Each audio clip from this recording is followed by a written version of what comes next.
Hello बच्चों, Devganga online coaching classes की इस वीडियो में आपका स्वागत है। और आज हम कवर करने वाले हैं प्रत्यावर्ती धारा का पार्ट 2। तो अपन ने पार्ट 1 के अंदर वन शॉट वीडियो की ये सीरीज चल रही है, आप लोगों को मालूम है। और इसके अंदर अपन ने आपके एग्जाम आने से पहले सारे चैप्टर्स कवर करने की कोशिश कर रहे हैं, जिसके अंदर अपन ने LCR परिपथ के तक अपन ने इस पार्ट के अंदर पढ़ा दिया था। अब अपन कर रहे हैं इसका नेक्स्ट पार्ट, जिसके अंदर आज का अपना टॉपिक होने वाला है पहले तो LCR परिपथ के अंदर अनुनाद। इसके साथ में ही अपन कुछ समय बाद में, जैसे ही अपने पास में ये लिस्ट कंप्लीट होती है, वैसे ही अपन क्या करेंगे, जो हर चैप्टर वाइज हम न्यूमेरिकल्स की भी सीरीज बनाने वाले हैं। बस आप लोग सपोर्ट करते रहें और तब हम हर चैप्टर के जो न्यूमेरिकल्स है वो आप लोगों को प्रोवाइड करते रहेंगे। तो चलिए स्टार्ट करते हैं LCR परिपथ के अंदर अनुनाद। तो LCR परिपथ तक अपन ने कवर किया था। तो LCR परिपथ के अंदर अनुनाद का मतलब क्या है, जब धारितीय प्रतिघात व प्रेरकीय प्रतिघात, LCR परिपथ के अंदर जब धारितीय प्रतिघात व प्रेरकीय प्रतिघात या प्रेरणिक प्रतिघात बराबर हों, तो उस स्थिति के अंदर हमने पाया था, उस स्थिति के अंदर जो धारा तो क्या प्राप्त होती है, अधिकतम प्राप्त होती है, और जो प्रतिरोध है वो क्या होता है, न्यूनतम प्राप्त होता है। और यह स्थिति क्या कहलाती है, अनुनादी स्थिति कहलाती है। देखो क्या बताया, जब क्या होता है कि LCR परिपथ में, थोड़ी सी थ्योरी लिख देता हूं पहले मैं। जब LCR परिपथ में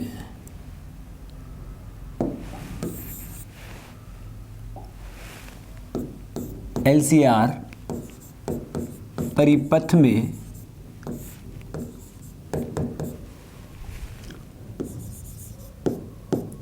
धारितीय प्रतिघात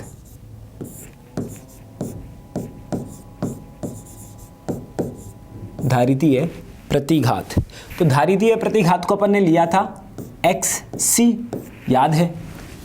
धारितीय प्रतिघात को अपन ने लिया था XC व प्रेरकीय प्रतिघात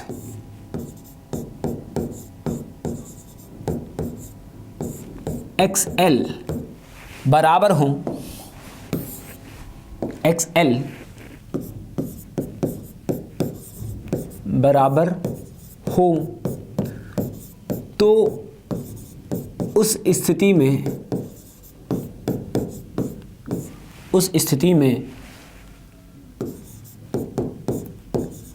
धारा अधिकतम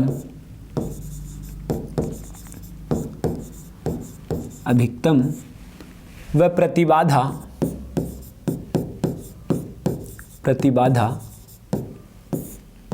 न्यूनतम प्राप्त होती है।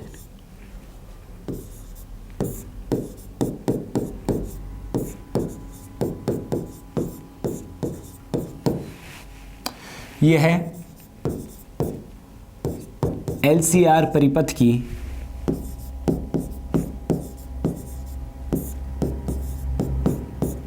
अनुनादी स्थिति कहलाती है। कौन सी स्थिति कहलाती है, अनुनादी स्थिति कहलाती है। भाई लिखते हैं इसलिए लिखा जा रहा है, लिखने में कई बार है ना बच्चे बोर हो जाते हैं कि भाई सर आप तो लिखे जा रहे हो, और हम जो स्क्रीन पे जब देखते हैं तो थोड़ा सा बोर हो जाते हैं, बोरियत हो जाती है। लेकिन ध्यान दें कि भाई अपन जो लिख रहे हैं वो इसीलिए लिख रहे हैं कि भाई आप पूरे के पूरे कंप्लीट नोट्स लिख सकें, ठीक है। तो चलिए अपन ने क्या किया कि जब LCR परिपथ है आपके पास में, उसमें जब धारितीय प्रतिघात जिसको अपन ने लिया था XC व प्रेरकीय प्रतिघात या प्रेरणिक प्रतिघात जिसको अपन बोलते हैं XL बराबर हो, तो उस स्थिति में जो धारा तो क्या होती है, अधिकतम प्राप्त होती है, और प्रतिबाधा क्या होती है, न्यूनतम प्राप्त होती है। तो यह स्थिति क्या कहलाती है, अनुनादी स्थिति कहलाती है। यह स्थिति क्या कहलाती है, अनुनादी स्थिति। कहने का मतलब क्या है, XL है ना, वो किसके बराबर है, XC के बराबर है। किसके बराबर है, XC के बराबर। XL बराबर किसके हैं, XC के बराबर है। तो ये आपके पास में अनुनादी स्थिति कहलाती है। तो अब अपन इसके अंदर कुछ पॉइंट्स निकालेंगे, जैसे कि अपन निकालेंगे अनुनादी आवृत्ति। अनुनादी आवृत्ति निकालेंगे पहले। देखो अनुनादी आवृत्ति क्या होती है, तो सबसे पहले तो आप देखें कि भाई XL का जो मान है, XL किसके बराबर है, XC के। और XL के बारे में अपन ने बताया था, XL कितना निकाला था अपन ने, ओमेगा L, याद है क्या क्या निकाला था अपन ने, ओमेगा एल, और यहाँ पे XC को जो अपन ने ज्ञात किया था वो कितना किया था, 1/ओमेगा C। देखिए जब प्रेरणिक अपन ने जब प्रेरकत्व जोड़ा था किसी शुद्ध वोल्टेज से, जब अपन ने क्या किया था, LCR परिपथ से पहले जो अपन ने पॉइंट पढ़े थे, जब परिपथ के अंदर केवल प्रतिरोध जुड़ा था और केवल आपके पास में क्या जुड़ा हुआ था, प्रेरकत्व जुड़ा हुआ था, तब उस कंडीशन के अंदर अपने पास में XL जो आया था वो कितना आया था, ओमेगा L। और जब परिपथ के अंदर केवल संधारित्र जुड़ा हुआ था, उस कंडीशन के अंदर जो XC का मान आया था वो कितना आया था, 1/ओमेगा C। और जब अपने पास में जब केवल प्रतिरोध जुड़ा हुआ था तो तब तो अपन ने क्या लिया था, प्रतिरोध R ही लिया था, यही था ना। XL यहाँ पे प्रतिरोध का काम करता है, XC भी किसका काम कर रहा है, प्रतिरोध का काम कर रहा है। तो यहाँ पे XL बराबर XC, तो बोलो यहाँ पे तो कितना लिख दूं मैं, ओमेगा L लिख दूं, और यहाँ पे XC की जगह 1/ओमेगा C लिख देते हैं। अब यहाँ से मैं ओमेगा इधर ले लेता हूँ इस साइड में, तो ये तो ओमेगा स्क्वायर हो गया, और L को मैं ले लेता हूँ नीचे 1/LC। अब ओमेगा जो है ना वही क्या है, कोणीय आवृत्ति है, तो यहाँ पे इसको मैं नाम दे देता हूँ ओमेगा R, ठीक है। तो यहां से अपन ने इसको सॉल्व किया तो ये आया ओमेगा R बराबर 1/√LC। तो यही क्या है आपके पास में ओमेगा जो R है, यहां जो ओमेगा R है वो क्या है, कोणीय अनुनादी आवृत्ति, ठीक है, ये कोणीय अनुनादी आवृत्ति आया, ठीक है। तो ये यहाँ पे अपन ने निकाली अनुनादी आवृत्ति। तो क्या बोला, सबसे पहले अपन देखें, जब LCR परिपथ के अंदर XL बराबर XC हो, यानी कि XL का मतलब प्रेरणिक प्रतिघात है, वो जो संधारित्र वाले प्रतिघात है, इसको अपन ने क्या बोलते हैं, धारितीय प्रतिघात के बराबर हो, तो उस कंडीशन में अपने पास में जो स्थिति कहलाती है वो क्या कहलाती है, अनुनादी स्थिति कहलाती है। इस स्थिति के अंदर जो प्रतिबाधा तो न्यूनतम प्राप्त होती है और यहाँ पे धारा जो है अधिकतम प्राप्त होती है। तो ये अपन ने देखा।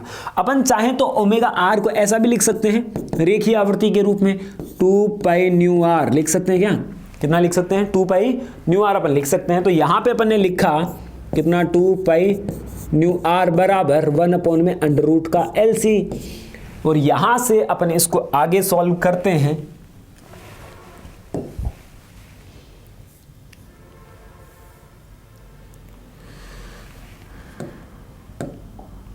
यहां से अपन इसको आगे सॉल्व करते हैं, ये आया है, तो r बराबर 1/2π√LC प्राप्त हुआ है,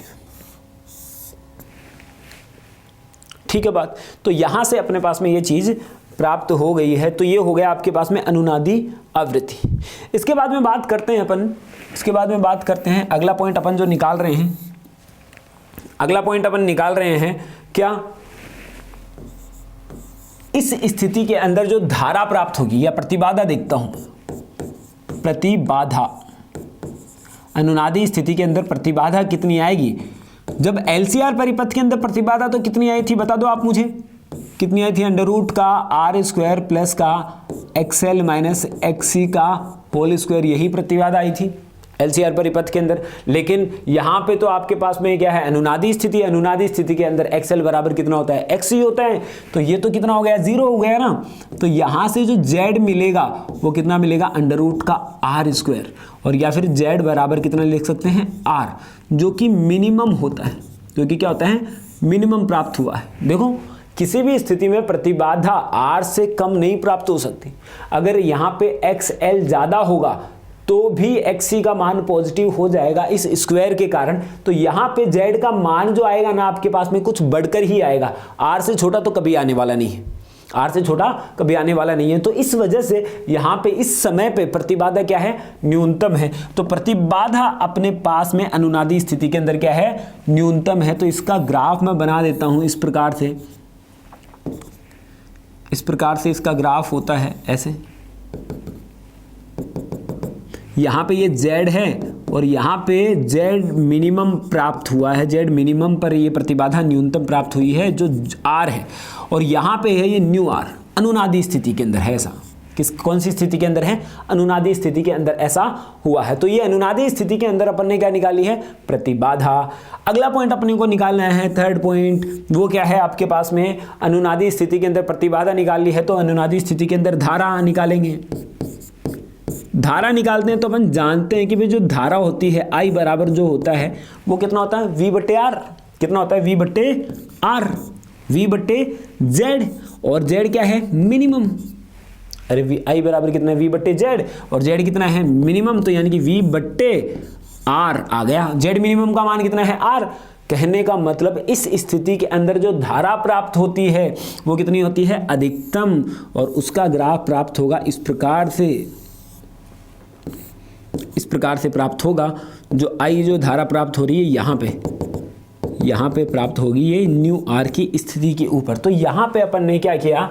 अनुनादी स्थिति के अंदर अनुनादी आवृत्ति ज्ञात की है और प्रतिबाधा ज्ञात की है और धारा ज्ञात की है, और उसका अपन ने जो ग्राफ भी प्लॉट किया है। तो क्या बताया अपन ने? समझ में आई होगी बात। अनुनादी की स्थिति का मतलब क्या है कि जब LCR परिपथ के अंदर क्या हो, धारितीय प्रतिघात व प्रेरणिक प्रतिघात आपस में बराबर हो जाएं, तो उस स्थिति के अंदर अपने पास में जो धारा प्राप्त होती है वो तो अधिकतम होती है, और प्रतिबाधा जो प्राप्त होती है वह क्या होती है? न्यूनतम होती है। और यह स्थिति क्या कहलाती है? आपके पास में अनुनादी स्थिति कहलाती है। और यहाँ पे अपने को अनुनादी आवृत्ति पूछ सकता है, प्रतिबाधा पूछ सकता है, धारा पूछ सकता है, सिर्फ अपने को इस हिसाब से इनको लिखना है। अगर अपने को अनुनाद पूछे LCR परिपथ में अनुनाद से आप क्या समझते ये बताया अपन ने, और बाद में पूछे कि अनुनादी आवृत्ति को व्युत्पत्ति कीजिए, तो ये अनुनादी आवृत्ति को अपन ने ज्ञात करके बता दिया। प्रतिबाधा भी ज्ञात करनी है तो ये भी बता दिया, धारा भी ज्ञात करनी है तो ये भी बता दिया। तो बोलो सिंपल है ना। तो इस प्रकार से LCR परिपथ में अपन ने क्या निकाला है? अनुनाद ज्ञात कर लिया है। फटाफट इसको नोट करके आप बताएं।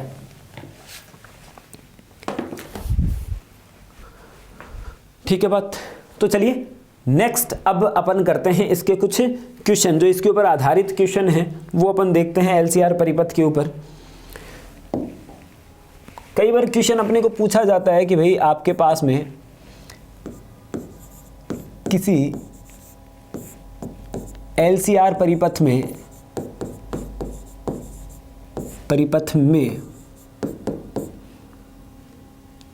किसी LCR परिपथ में जो R है वो कितना है? 10 ओम, XL है वो है 20 ओम, और XC है वो है 5 ओम। तो प्रतिबाधा ज्ञात कीजिए। प्रतिबाधा ज्ञात कीजिए। प्रतिबाधा क्या करनी है? अपने को ज्ञात करनी है।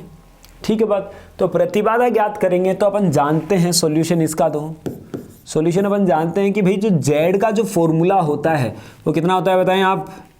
अंडर रूट का R² प्लस का XL माइनस XC का होल स्क्वायर।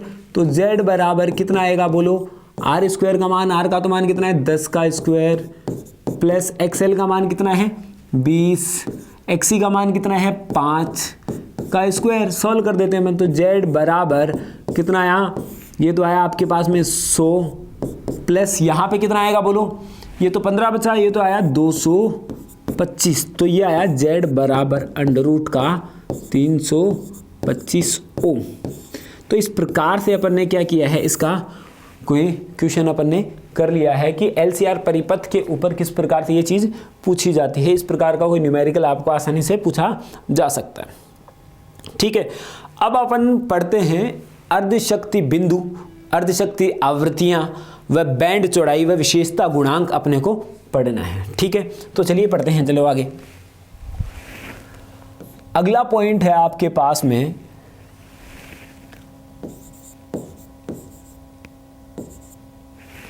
अर्धशक्ति बिंदु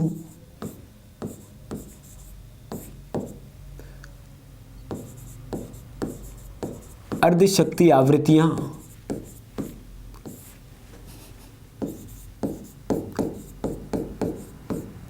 अर्धशक्ति आवृत्ति बैंड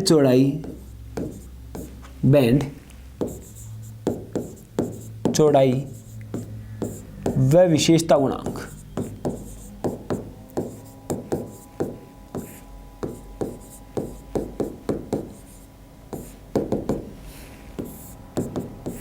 तो ये आपके पास में आएगा अर्धशक्ति बिंदु। अब अपने को जो मोस्ट इंपॉर्टेंट जो 4 नंबर का या 3 नंबर का क्वेश्चन बनता है एलसीआर परिपथ के बाद में, एक और इंपॉर्टेंट अपने पास में वीडियो बनता है, तो भाई आपके पास में अर्धशक्ति बिंदु क्या होते हैं, अर्धशक्ति आवृत्तियां क्या होती है, बैंड चौड़ाई क्या होती है, विशेषता गुणांक क्या होता है, इसके बारे में अपन सॉल्व करेंगे इसको। तो सबसे पहले तो अर्धशक्ति बिंदु क्या है उसकी बात करते हैं। देखो, अनुनादी स्थिति के अंदर हम जानते हैं कि धारा अधिकतम प्राप्त होती है। अभी अपन ने पढ़ा कि अनुनादी स्थिति के अंदर धारा क्या होती है, अधिकतम प्राप्त होती है। ठीक है बात। अनुनादी स्थिति के अंदर अगर धारा अधिकतम प्राप्त हो रही है तो शक्ति भी क्या होगा, अधिकतम। तो इसका ग्राफ जो बनाता है वो बनता है, वो इस प्रकार से बनता है।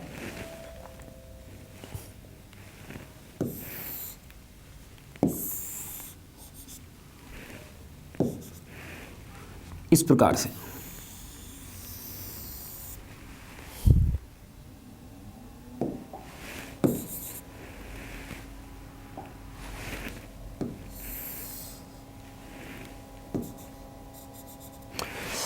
ठीक है, तो यहां पे तो अपन जानते हैं, इसको भी थोड़ा सा रेज करके साफ सुथरा बनाते हैं।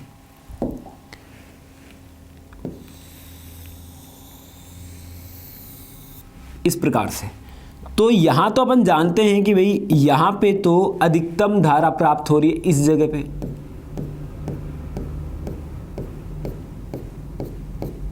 यहां पे कौन सी आवृत्ति है, अनुनादी आवृत्ति। कौन सी है, अनुनादी आवृत्ति। यहां पे जो धारा है उसको दर्शा रहा हूं मैं IRMS। कौन सी बढ़ रही है, आगे IRMS धारा बढ़ रही है। ठीक है, अब यहां पे इसको मैं मिला देता हूं इस जगह पे। तो और इस जगह पे जो प्राप्त हो रहा है वो IRMS धारा जो प्राप्त हो रही है उसका मैक्सिमम,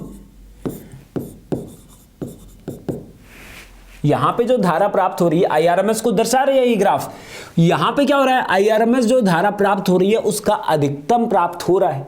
तो इसके दोनों साइड में एक ऐसे बिंदु मिलेंगे आपको। इस साइड में अपन जाएंगे तो भी क्या होता है, शक्ति क्षय कम होता है, शक्ति आधी हो जाती है।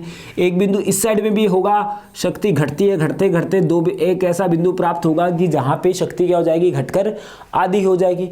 और इन्हीं बिंदुओं को हम क्या कहते हैं, अर्धशक्ति बिंदु कहते हैं। देखो क्या बताया कि अनुनादी स्थिति के अंदर धारा अधिकतम प्राप्त होती है, शक्ति क्षय अधिकतम होता है। तो दोनों तरफ अगर मैं इस तरफ भी जाऊंगा तो भी शक्ति क्या होती है, कम होती है, उस तरफ जाऊंगा तो भी शक्ति क्या होती है, कम होती है। तो दो बिंदु ऐसे प्राप्त होंगे आपको P1 व P2 जहां पर शक्ति घटकर क्या रह जाएगी, प्रारंभ जो अधिकतम आधी रह जाएगी, शक्ति घटकर क्या हो जाएगा, आधी रह जाएगी। तो इन बिंदुओं को क्या कहा जाता है, अर्धशक्ति बिंदु। इन बिंदुओं को क्या कहा जाता है, अर्धशक्ति बिंदु। और इनसे संबंधित जो आवृत्तियां हैं इनको कहा जाता है आपके पास में अर्धशक्ति आवृत्तियां। ठीक है बात। यहां पे अपन इसको मिला देते हैं, इसको इस प्रकार से।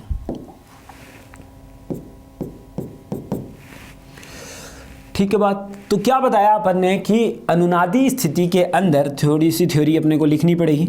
अनुनादी स्थिति के अंदर जो अधिकतम धारा प्राप्त होती है तो उसके दोनों तरफ, अधिकतम स्थिति के अंदर दोनों तरफ दो ऐसे बिंदु प्राप्त होंगे कि जहां पर शक्ति जो घटकर है वो अधिकतम की क्या हो जाती है, आपके पास में आधी रह जाती है, प्रारंभिक की क्या रह जाती है, आधी रह जाती है। तो वह क्या कहलाते हैं, आपके पास में अर्धशक्ति बिंदु कहलाते हैं। वो बिंदु क्या कहलाते हैं, अर्धशक्ति बिंदु। तो अपन बात करते हैं इसके अंदर।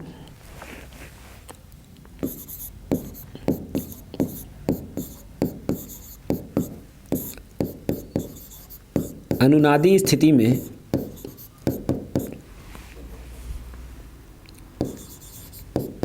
धारा अधिकतम प्राप्त होती है, अर्थात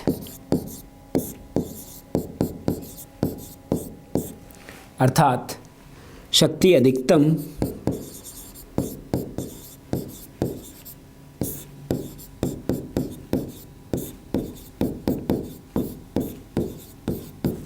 अर्थात शक्ति क्या होती है, अधिकतम प्राप्त होती है। तो इसके दोनों तरफ, इसके दोनों तरफ दो बिंदु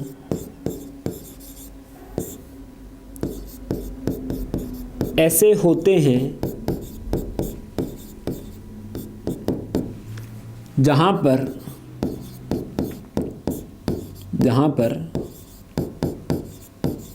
शक्ति घटकर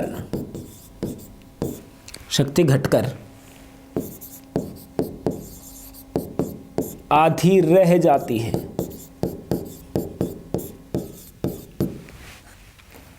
ये बिंदु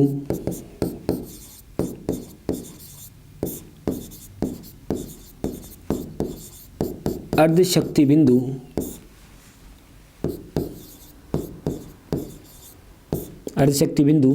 कहलाते हैं।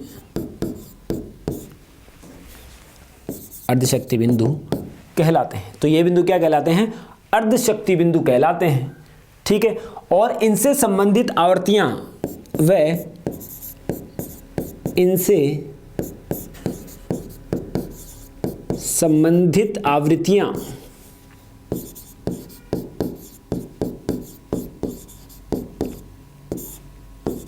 क्या कहलाती हैं, अर्धशक्ति आवृत्तियां कहलाती हैं।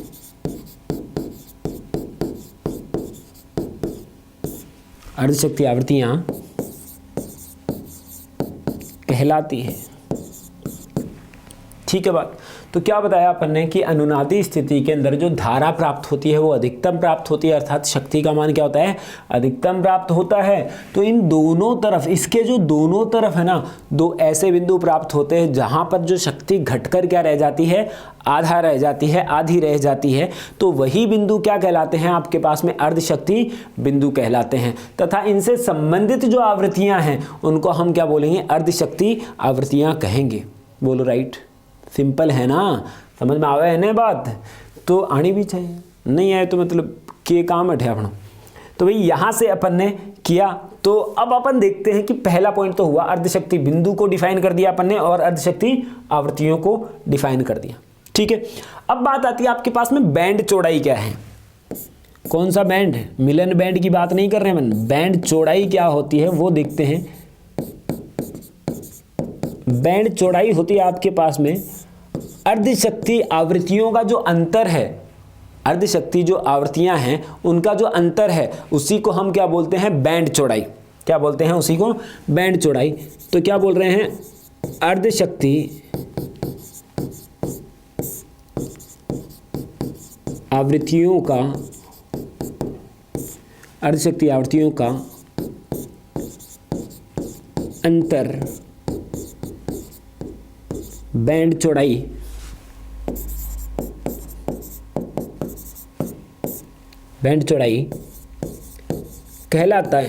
कहलाती है। अर्धशक्ति आवृत्तियों का जो अंतर है वही क्या कहलाती है, बैंड चौड़ाई। तो यहां पे अपन इसको लिख सकते हैं या तो डेल्टा न्यू डेल्टा ओमेगा बराबर ओमेगा 2 माइनस ओमेगा 1, या हम लिख सकते हैं इसकी रूप में डेल्टा न्यू बराबर न्यू 2 माइनस का न्यू 1, ऐसा भी अपन लिख सकते हैं। तो यही तो क्या होगी, बैंड चौड़ाई होगी। इसी का मान अपने को क्या करना है, ज्ञात करना है। इसी का मान क्या करना है, अपने को ज्ञात करना है। अब एक लाइन आती है, अर्धशक्ति बिंदुओं पर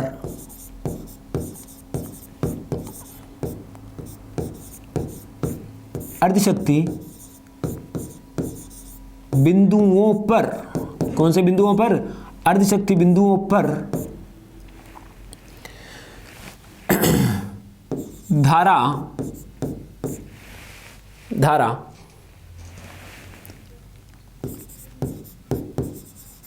अधिकतम धारा की 1/√2 गुना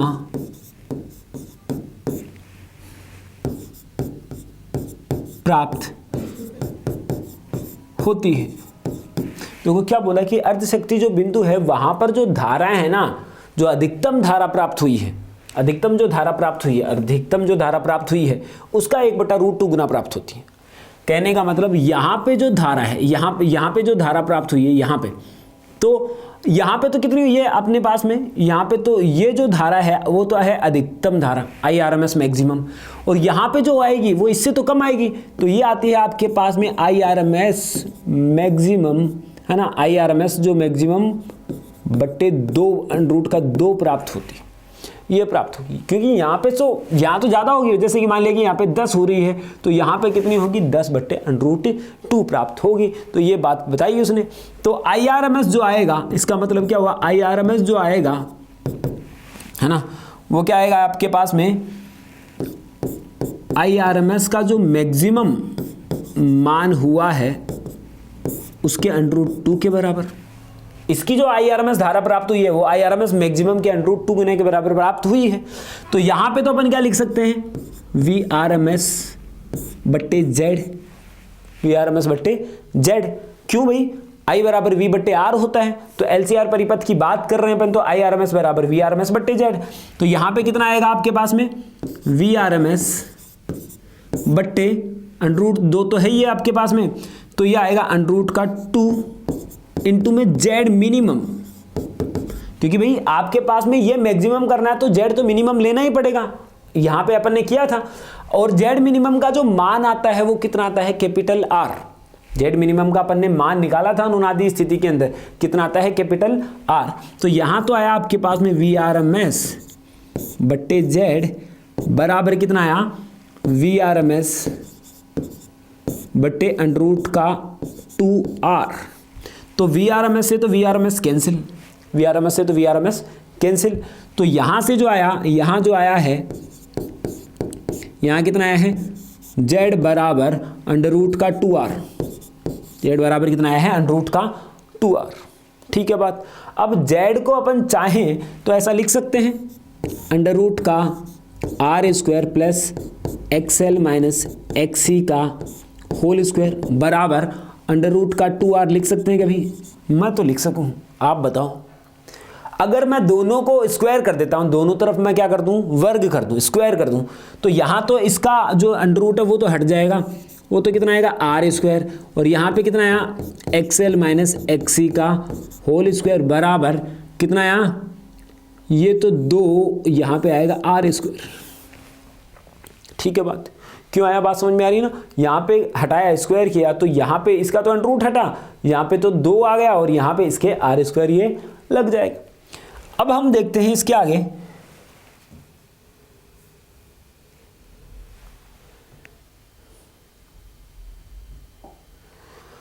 अब यहां से अपन इसको सॉल्व करते हैं आगे। तो यहां से अपने पास में अगर R² को उस साइड में लेके जाऊंगा तो कितना आएगा, ये तो आया XL माइनस XC का होल स्क्वायर बराबर, ये तो आएगा 2R² माइनस का R², यानी कि R² लिख दूं क्या भाई, अरे लिखूंगा ना यहाँ पे R²। और XL की जगह पे मैं लिख सकता हूं कितना, ω_L। XL की जगह कितना लिख सकता हूं, ω_L, और XC की जगह कितना लिख सकता हूं, 1/ωc का होल स्क्वायर, 1/ωc का होल स्क्वायर बराबर कितना आया, R²। लिख सकता हूं ना, लिख तो सकते हैं साहब, लिख तो सकते हैं भाई। तो ये तो अपने पास में आया ये चीज।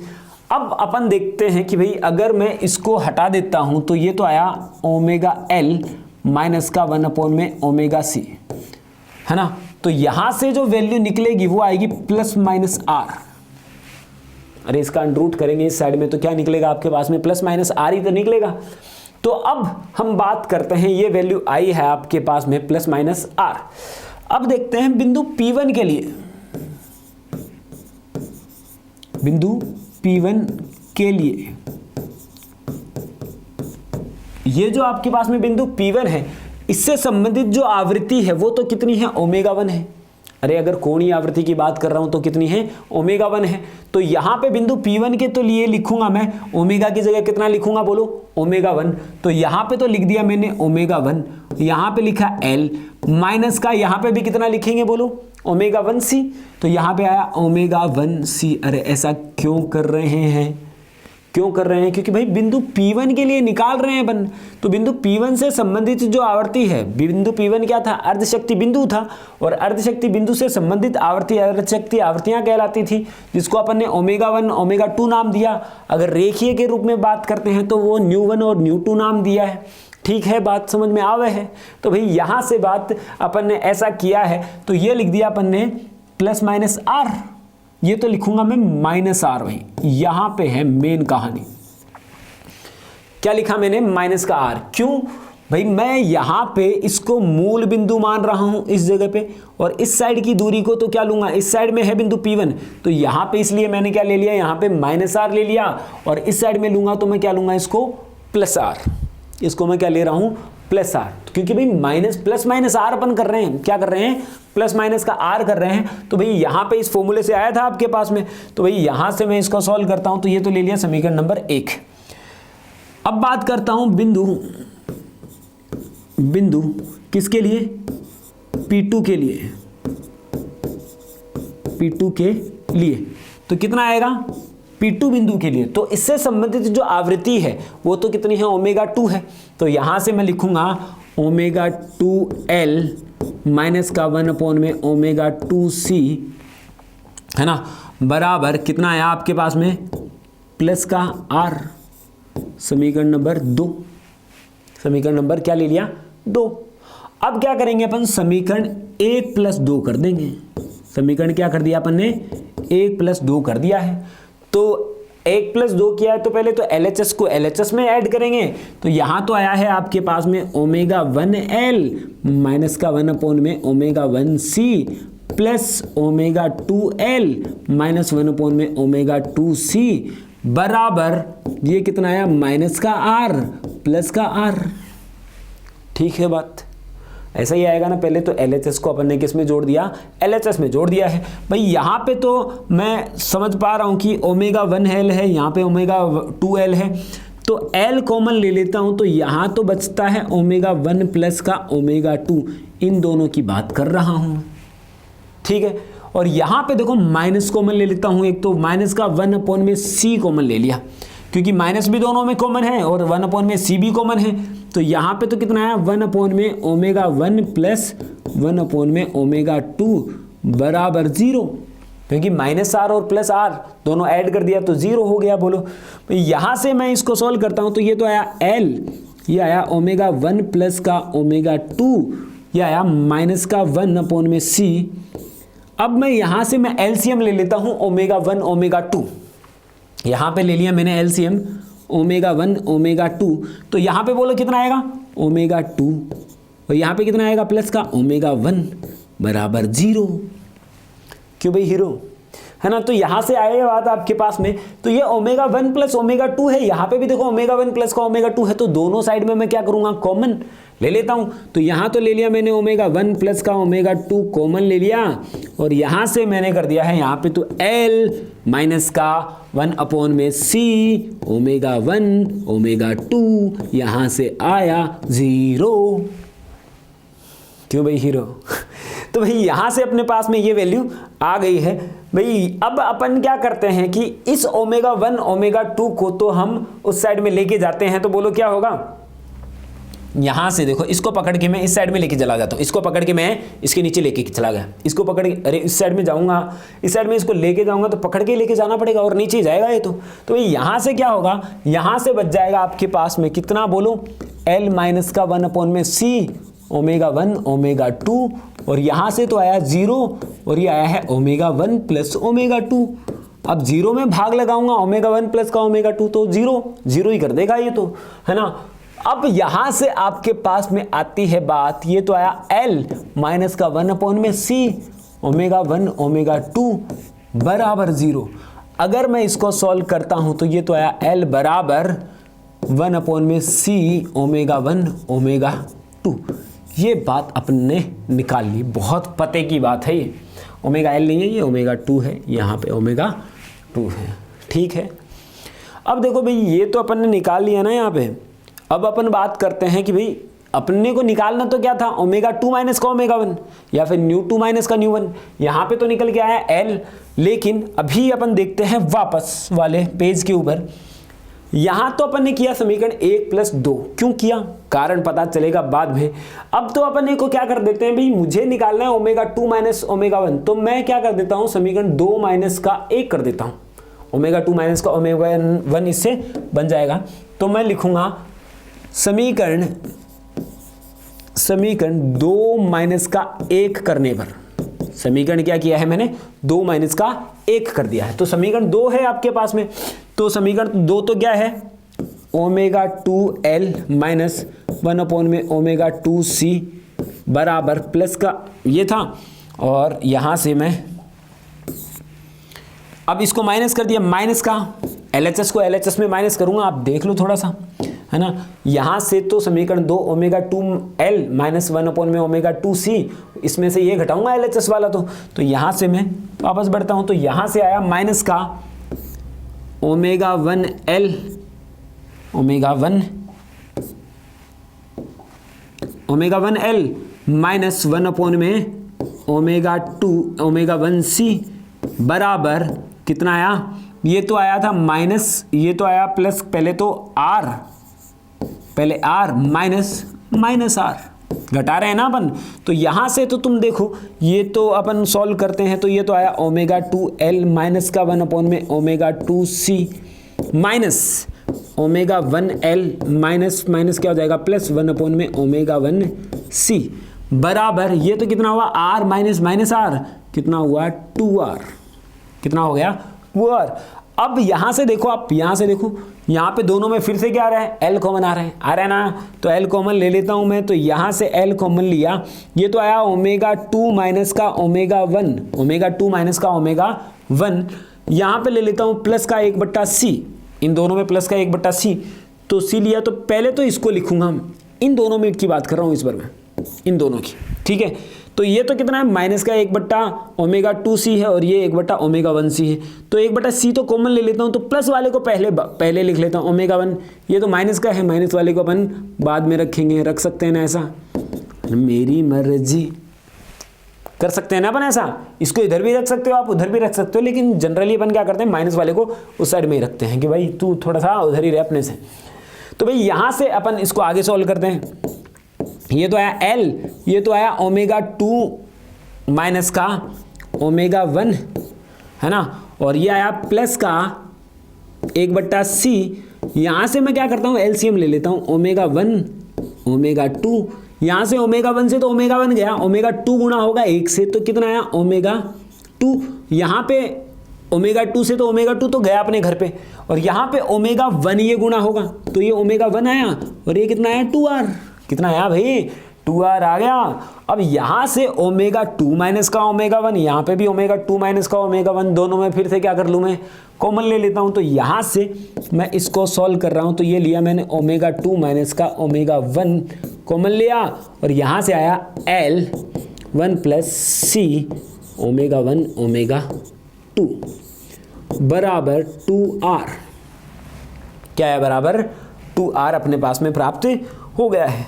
अब देखो ω2 माइनस का ω1 ही तो अपने को ज्ञात करना था, अरे यही ज्ञात करना था ना अपने को, क्योंकि अपने को बैंड चौड़ाई निकालनी है, जो कि आता है आपके पास में ν2 माइनस का ν1 या फिर ω2 माइनस का ω1। अब देखो यहां से तो मैं लिख देता हूं डेल्टा ओमेगा, इनटू में ये लिखा है आपने L + 1/C ω1 ω2, कुछ याद आ रहा है जो अपन ने पहले काम किया था, क्या किया था अपन ने इसके लिए अपन ने वैल्यू निकाली थी किसकी, जो कहाँ गई वो वैल्यू,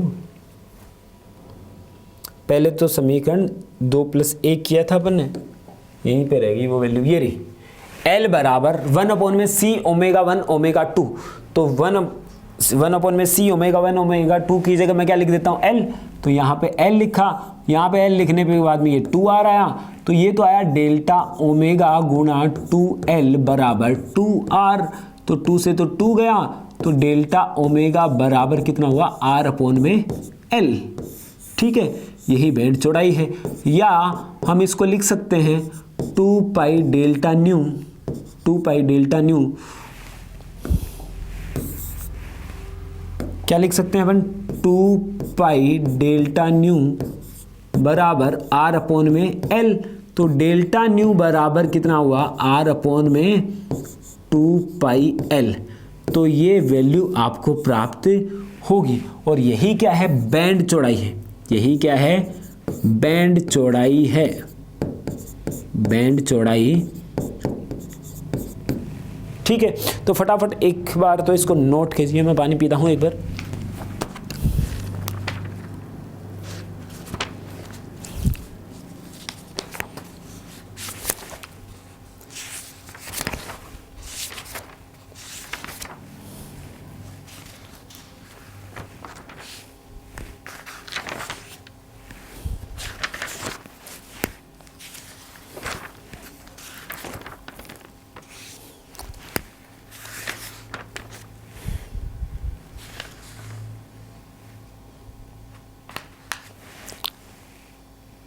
ठीक है भाई, आ गई वैल्यू।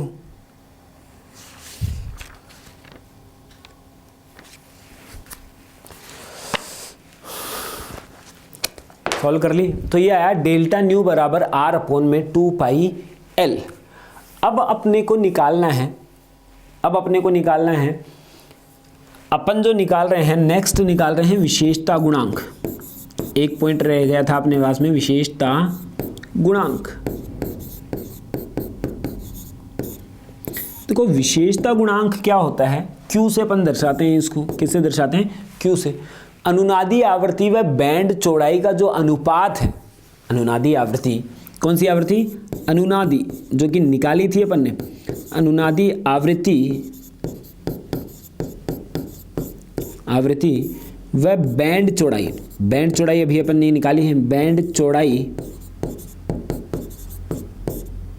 का अनुपात ही क्या कहलाता है, विशेषता गुणांक या गुणवत्ता गुणांक भी इसको कहा जाता है। क्या कहा जाता है, विशेषता गुणांक या गुणवत्ता गुणांक भी इसको कहा जाता है। तो Q बराबर अपन ने निकाला था अनुनादी आवृत्ति।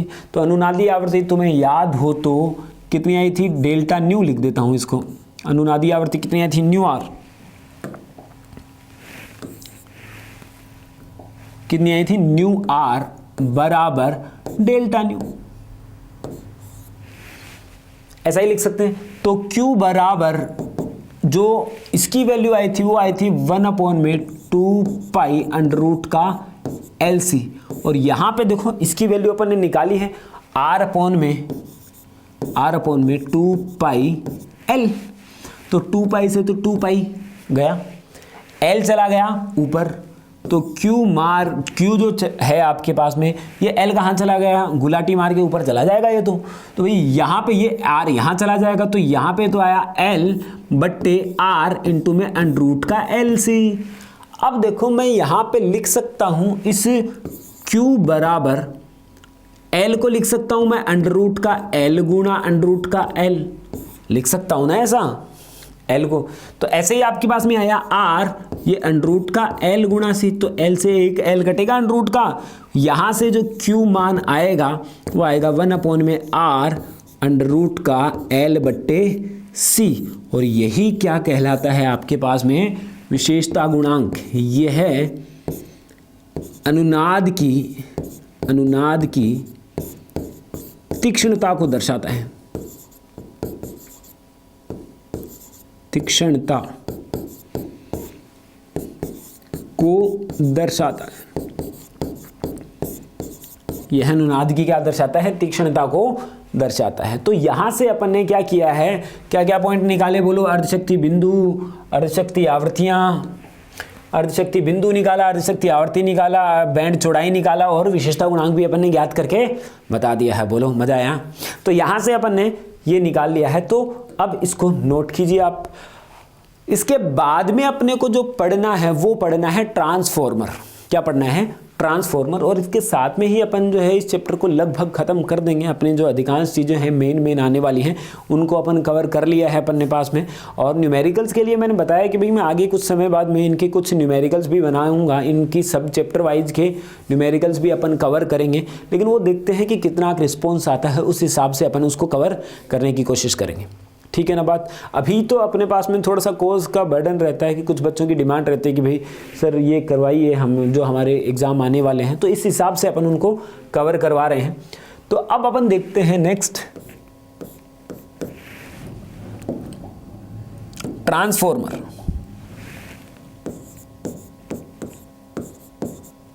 ट्रांसफॉर्मर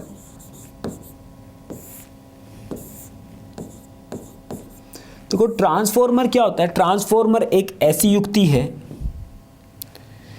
ट्रांसफॉर्मर एक ऐसी युक्ति है जो कि प्रत्यावर्ती धारा को या फिर प्रत्यावर्ती वोल्टता को परिवर्तित करती है, बनाती नहीं है।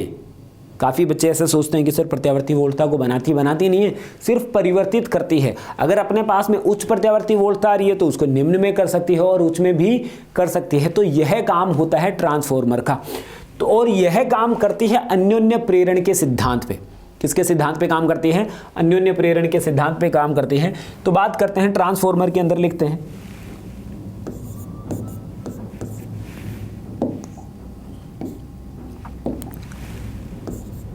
ट्रांसफॉर्मर एक ऐसी युक्ति है,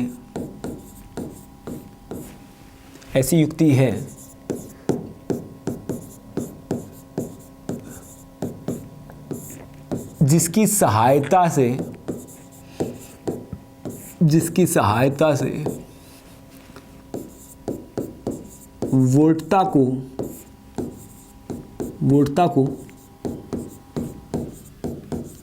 परिवर्तित किया जाता है। क्या किया जाता है? परिवर्तित किया जाता है,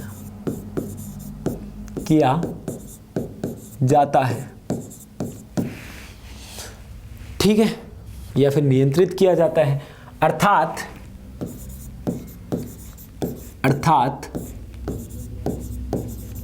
उच्च वोल्टता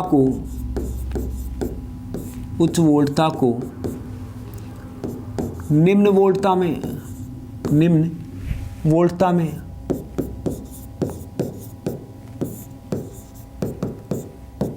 तथा निम्न वोल्टता को उच्च वोल्टता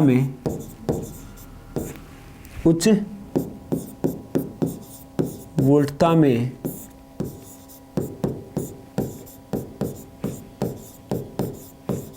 परिवर्तित किया जाता है।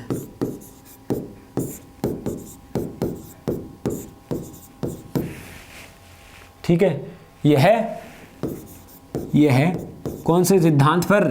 अन्योन्य प्रेरण। जानते हो क्या अन्योन्य प्रेरण को? अन्योन्य प्रेरण के सिद्धांत पर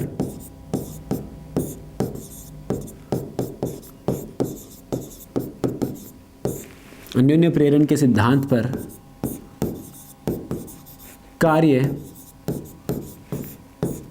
करती है।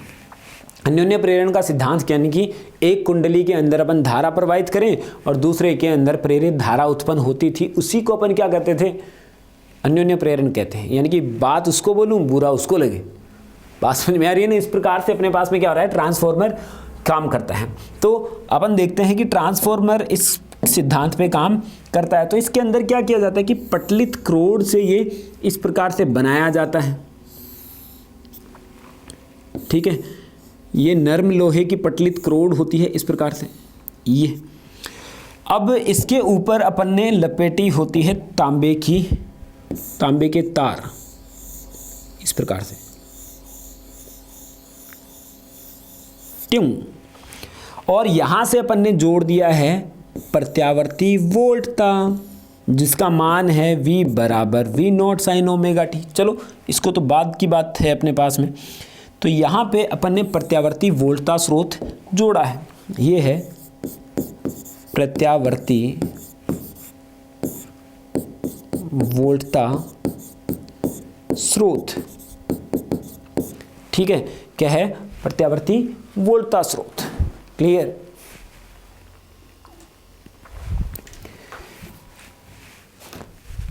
अब प्रत्यावर्ती वोल्टता स्रोत आया आपके पास में, और ये जो कुंडली है ये क्या कहलाती है आपके पास में? प्राथमिक कुंडली।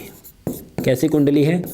प्राथमिक कुंडली है। ये प्राथमिक कुंडली है जिसके अंदर फेरों की संख्या कितनी है? एनपी। प्राइमरी है तो एनपी अपन ने इसको बोल दिया। अब यहां पे जो दूसरी कुंडली है आपके पास में इस प्रकार से यहां पे है, इस प्रकार से, तो यहां पे आपके पास में यहां पे कनेक्ट कर दिया मैंने x, यहां पे कनेक्ट कर दिया y। इनके सिरों पे अपन वोल्टता प्राप्त कर लेंगे और यहां पे ये जो है ये कहलाती है आपके पास में द्वितीयक कुंडली। द्वितीयक कुंडली, ठीक है। इसके अंदर जो फेरों की संख्या है वो है ns। कितनी है? ns इसके अंदर फेरों की संख्या है। अब हम जानते हैं कि भाई यहां से अपने पास में ट्रांसफॉर्मर है। अब अपन देखेंगे कि भाई जो प्रथम कुंडली के अंदर फेरों की संख्या अगर कितनी है आपके पास में? np है। कितनी है आपके पास में? np है। तो प्राथमिक कुंडली में फेरों की संख्या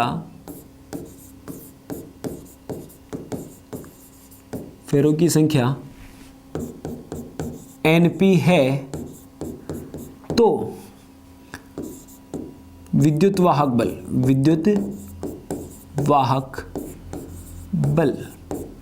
कितना आएगा भाई? एप्सिलॉन p ले लूं इसको मैं, माइनस का np d∅b अपॉन में dt। यही प्राप्त होता है, यही प्राप्त होता है ना। माइनस एप्सिलॉन p बराबर माइनस का np d∅b अपॉन में dt। अरे फेराडे का द्वितीय नियम जानते हो ना ये बात तो अपन।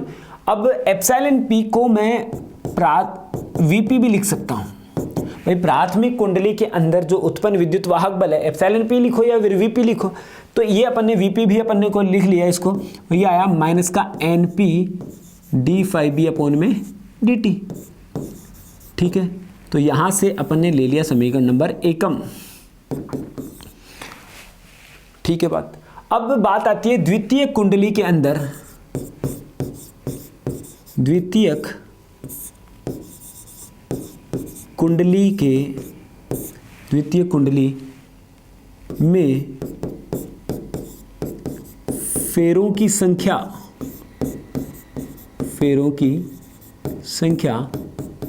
ns हो तो कितनी हो? ns हो तो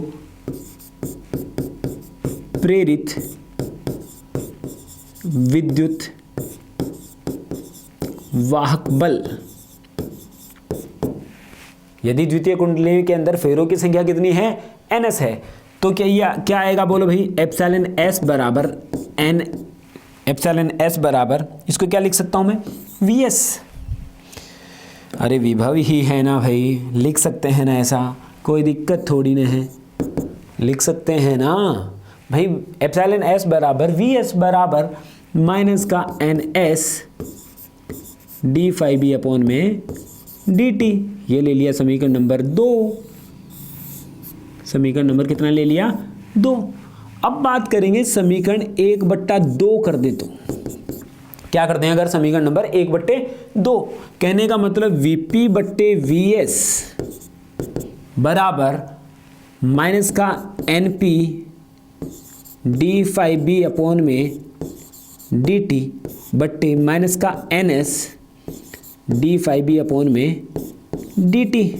तो ये तो गया अपने घर, माइनस से माइनस प्लस, तो ये तो आया vp अपॉन में vs बराबर np अपॉन में ns। यही हुआ क्या? अब देखो इसका मतलब कितना गहरा निकल रहा है। जिसके अंदर फेरों की संख्या ज्यादा होगी उसी के अंदर क्या होगा? विभव भी ज्यादा होगा। Vp प्रोपोर्शनल टू Np, यानी कि विभव ज्यादा है तो फेरों की संख्या ज्यादा है, या फिर फेरों की संख्या ज्यादा है तो विभव ज्यादा है, विद्युत वाहक बल ज्यादा है। ठीक है बात? ठीक है। अब अपन देखते हैं कि नेक्स्ट इसके आगे अपन कर लेते हैं इसको इसी के अंदर।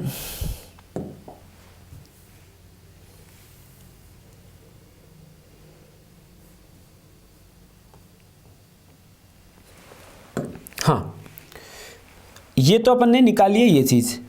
अब बात करते हैं यदि शक्ति क्षय न हो, क्या न हो? यदि शक्ति क्षय न हो, यदि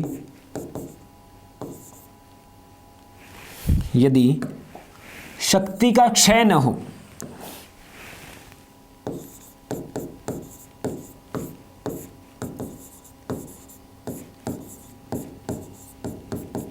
यदि शक्ति क्षय न हो, इसका मतलब जो प्रारंभ में जो शक्ति थी, है ना, यानी कि वी, जो अपन इसको बोलते हैं, इसको वीपी तो नहीं बोलेंगे, प्रारंभिक शक्ति को अपन किससे दर्शाते हैं, पी से दर्शाते हैं।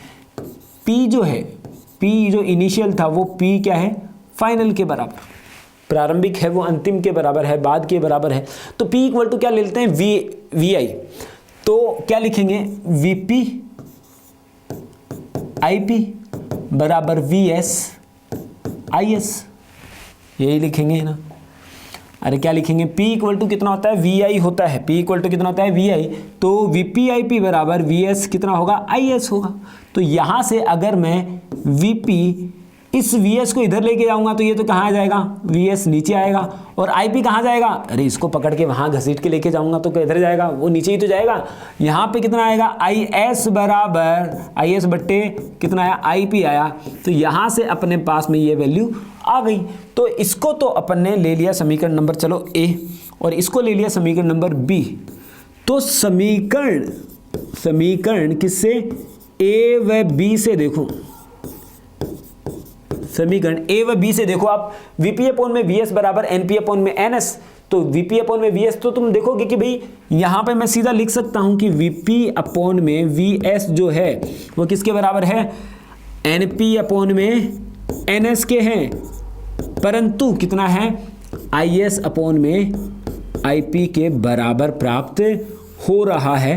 तो ये हुआ आपके पास में ट्रांसफॉर्मर, कौन सा मर, ट्रांसफॉर्मर हुआ है, जिसके अंदर अपन ने देखा कि एक ऐसी युक्ति है जिसकी सहायता से वोल्टता को सिर्फ परिवर्तित करते हैं अपन, न कि बनाते हैं, है ना। जो कि अपन उच्च वोल्टता से निम्न वोल्टता में भी परिवर्तित कर सकते हैं और निम्न से उच्च में भी इसको परिवर्तित कर सकते हैं। तो इसी के आधार पर हमारे पास में ट्रांसफर कितने प्रकार के होंगे, दुई प्रकार के। कितने प्रकार के, दुई प्रकार के होने वाले हैं। तो दुई में पहला कौन सा होगा, ऊंचाई ट्रांसफार्मर। कौन सा होगा, ऊंचाई ट्रांसफार्मर भाई। तो चलिए लिख लेते हैं अपन ऊंचाई ट्रांसफार्मर के बारे में।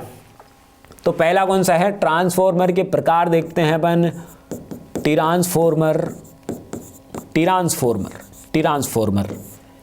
के प्रकार। भाई ट्रांसफार्मर के जो प्रकार हैं, है ना, ट्रांसफार्मर के जो प्रकार हैं वो पहला कौन सा होगा, ऊंचाई ट्रांसफार्मर। कौन सा होगा, ऊंचाई, ऊंचाई नहीं है, ऊंचाई ट्रांसफार्मर।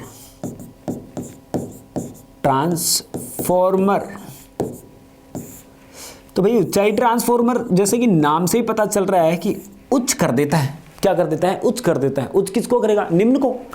अरे उच्च किसको करेगा, निम्न को ही तो करेगा। तो यानी कि एक ऐसा ट्रांसफार्मर है जो कि निम्न प्रत्यावर्ती वोल्टता को उच्च प्रत्यावर्ती वोल्टता में परिवर्तित करता है। कभी भी जो ट्रांसफार्मर है वो एसी को डीसी में चेंज नहीं कर रहा है, उच्च को निम्न में, निम्न को उच्च में परिवर्तित करता है। तो ऊंचाई ट्रांसफार्मर की बात अपन देख लेते हैं। तो कौन सा होगा, वह ट्रांसफार्मर जो कि निम्न प्रत्यावर्ती वोल्टता को, वह ट्रांसफार्मर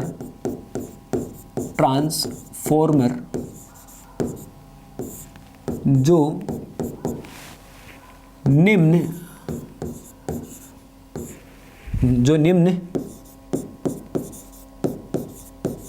प्रत्यावर्ती वोल्टता को, जो निम्न प्रत्यावर्ती वोल्टता को उच्च प्रत्यावर्ती,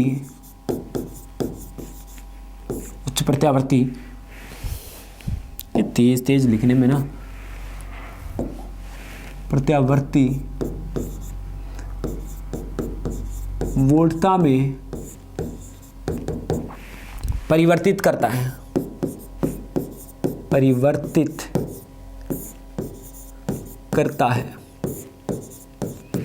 उच्च प्रत्यावर्ती वोल्टता को निम्न प्रत्यावर्ती वोल्टता में परिवर्तित करता है। वही क्या कहलाता है, वही क्या कहलाता है, ऊंचाई ट्रांसफार्मर कहलाता है। ऊंचाई ट्रांसफार्मर कहलाता है। ठीक है, अब ऊंचाई ट्रांसफॉर्मर है ना, तो ऊंचाई ट्रांसफॉर्मर यानी कि निम्न को उच्च में परिवर्तित कर रहा है। निम्न को किस में परिवर्तित कर रहा है? उच्च में। तो कहने का मतलब इसके पास में, जैसे कि ये आपके पास में डायग्राम बना लेता हूँ, फॉर एग्जांपल है, लिखना नहीं है इसको, है ना भाई। यहाँ पे आपके पास में कुंडली थी, यहाँ पे भी आपके पास में कुंडली थी, प्राथमिक कुंडली। यहाँ तो क्या है? निम्न। यहाँ पे तो क्या बताया? निम्न। यहाँ पे क्या है? उच्च। तो कहने का मतलब एप्सिलॉन या फिर वीपी में लिखूं तो इस प्रकार के ट्रांसफॉर्मर में जो वीपी है यहाँ पे निम्न है, यहाँ पे क्या होगा? वीएस उच्च होगा। ठीक है, अगर ऐसा ही है तो ऐसा ही अगर है तो अपन ने देखा तो वीपी तो जैसा वीपी है वैसा ही एनएस भी है, तो यहाँ पे क्या आएगा? एनपी जो है, एनपी है वो एनएस से ज़्यादा होगा, तभी तो यहाँ पे उच्च होगा। लेकिन धारा के केस में उल्टा है, आईपी बड़ा होगा किससे? आईएस से। क्यों भाई? यहाँ पे निम्न है, यहाँ पे उच्च वोल्टता है, तो निम्न वोल्टता, यहाँ पे तो निम्न वोल्टता है, यहाँ पे क्या है? उच्च वोल्टता बोला है उसने। तो भाई वीएस, यहाँ पे जो वोल्टता मानी थी वो मैंने मानी थी वीपी, यहाँ पे जो कि निम्न है, यहाँ पे कितनी है? उच्च है। ठीक है, अब जब वीएस के हिसाब से अपन ने देखा था कि भाई जहाँ पे निम्न वोल्टता है वहाँ पे फेरों की संख्या भी कम है ना, तो वहाँ पे निम्न वोल्टता है, यहाँ पे फेरों की संख्या भी क्या होगी? कम, यहाँ पे क्या होगी? ज़्यादा। लेकिन धारा के केस में वो क्या था? उल्टा था। धारा के केस में क्या था? उल्टा था। तो इस प्रकार से अपन ने इसको बना लिया। ठीक है, तो पहले तो इसको इरेज कर देते हैं, लिखना नहीं है इसको। तो अब अपन देखते हैं, ये तो हुआ ऊंचाई ट्रांसफॉर्मर। दूसरा होता है आपके पास में अपचाई ट्रांसफॉर्मर। कौन सा होता है? अपचाई ट्रांसफॉर्मर। देखो अपचाई ट्रांसफॉर्मर क्या होता है उसकी बात हम करते हैं। अपचाई, अब देखो अपचयन नहीं होता है उसका, जैसे कि ऊंचाई को उच्च करता है तो ये अपचयन नहीं करता है। अपचाई का मतलब क्या है कि भाई ये निम्न करता है ना। उच्च वह ट्रांसफॉर्मर जो उच्च प्रत्यावर्ती वोल्टता को निम्न प्रत्यावर्ती वोल्टता में परिवर्तित करता है, वही क्या कहलाता है आपके पास में? अपचाई ट्रांसफॉर्मर कहलाता है। तो चलिए लिख लेते हैं अपन, वह ट्रांसफॉर्मर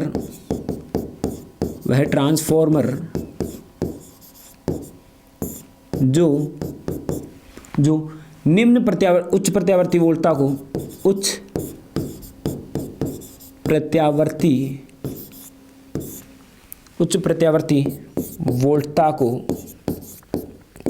वोल्टता को निम्न प्रत्यावर्ती वोल्टता में वह ट्रांसफॉर्मर जो उच्च प्रत्यावर्ती वोल्टता को निम्न प्रत्यावर्ती वोल्टता में परिवर्तित करता है, वह अपचाई ट्रांसफॉर्मर कहलाता है। ठीक है, इसके अंदर भी इसका उल्टा होगा, वीपी बड़ा होगा वीएस से, और क्या होगा? एनपी भी बड़ा होगा एनएस से, और क्या होगा बोलो? आईपी जो होगा ना वो छोटा होगा इस बार किससे? आईएस से। ऐसा ही होगा। तो इस प्रकार से अपन ने दोनों ट्रांसफॉर्मर की बातें कर ली हैं। अब हम देखते हैं कि ट्रांसफॉर्मर में होने वाली हानियां, उसको मैं लिख देता हूं। थ्योरी उसकी नहीं लिखूंगा, कौन कौन सी होने वाली है वो मैं बता देता हूं। अब बात आती है आपके पास में ट्रांसफॉर्मर में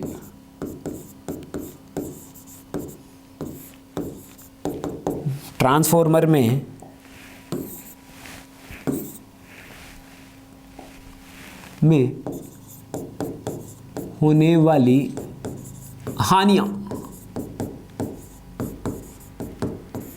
तो सबसे पहले जो हानि है वो है ताम्र हानि। क्या होती है? ताम्र हानि।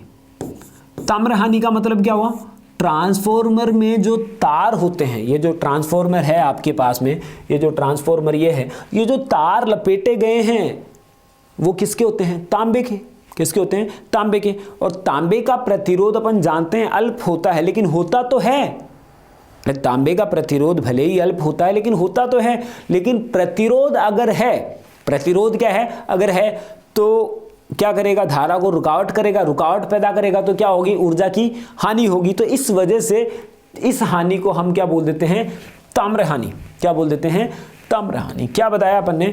जो ट्रांसफॉर्मर है उसकी जो कुंडलियां हैं, प्राथमिक कुंडली है और द्वितीय कुंडली है, वो जो बनी होती है वो किसकी होती है?